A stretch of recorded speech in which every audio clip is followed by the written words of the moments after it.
Chapter 2. My spring break was too short. Cave Mom took her stolen supplies and found a nice home in the woods not far from her old tribe. It looked like an old man had lived in the home, but he had died and his bones were on the floor.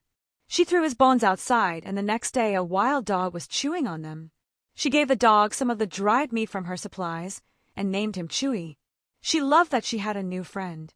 Cave Mom discovered a water well dug near the property and used that for her supply of fresh water. She managed to do some small repairs around the home and start a fire, but the bigger projects left her too exhausted.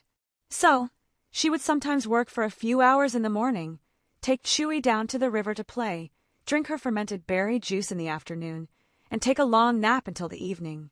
Life was great, and she was finally free. This went on for several months, and Cave Mom had never felt happier. However, she thought it might be wise to inventory her supplies and see what was needed. This was the first time she had become worried in weeks. There was only enough food for another 2 weeks, even less if she kept giving Chewy treats, and her berry juice had completely run out. She made a plan to start gathering berries and plants in the cool of the morning. She tried to restore an old hunting trap from the old man's shed to capture something, but she wasn't able to figure it out. Unfortunately, eating only berries and plants had given Cave Mom constant indigestion. It was also beginning to get cold now, and she realized no fire would have been collected. She made a plan to wake up the next morning, eat the last of the dried meat for strength, and return to her tribe to steal more supplies. The next morning, Chewy fought her viciously over the last piece of meat and even bit her on the hand. Bad dog!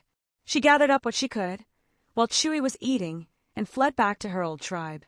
She would steal more supplies, especially an axe and knife, and return to her home to try surviving again.